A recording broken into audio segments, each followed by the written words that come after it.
Hi, my name is Debra R. Richardson of Debra R. Richardson LLC, and I work with you to help you clean up your vendor data, clean up your vendor processes so that you pay the right vendor. Now, this week's vendor master file tip of the week is three advantages when you outsource your vendor payments. And really quickly, I don't have my glasses on, but I'm at the age now, especially when I'm looking up close, I can't see with my glasses off or on. So here we go. All right, so here are three advantages to outsourcing your vendor payments. And you might think, well, what does that have to do with the vendor team? But it does have a lot to do. So let's look at the first one.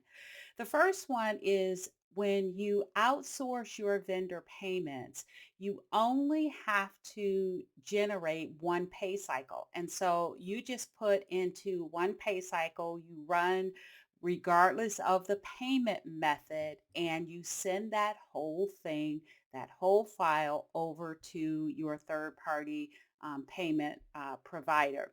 And that saves you from having to run multiple pay cycles because today you're running a pay cycle for ACHs, you're running a separate pay cycle for check payments, and you might be also running a separate pay cycle for wire payments. And if you're making payments in different currencies and you're running separate pay cycles for those as well, or you could be.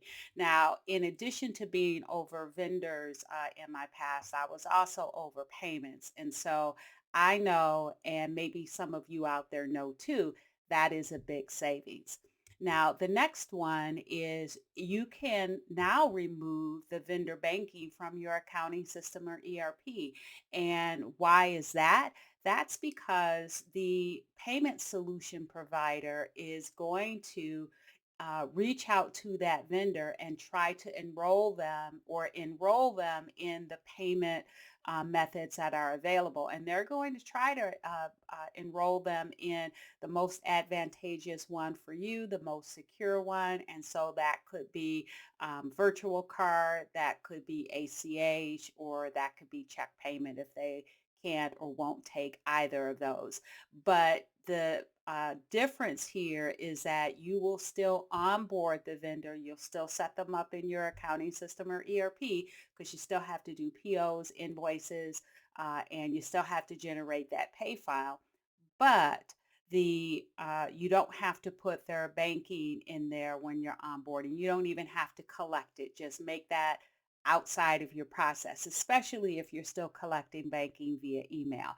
And that is the next best thing is you get to avoid fraud that is associated with vendor bank changes. So when that scammer or that fraudster tries to reach out and say, hey, I want to change my bank account or somebody else's bank account, then you send them right over to the payment solution provider. And keep in mind, this is all they do. So they have processes in place to make sure that they are actually dealing with the right vendor and not a fraudster. And so that process, manual process, secure process, transfers from you to the third party payment solution provider. And the other thing, great thing I didn't mention about not having vendor banking in the accounting system or ERP is not only are you not susceptible now to external fraud, but you're also not susceptible to internal fraud as well.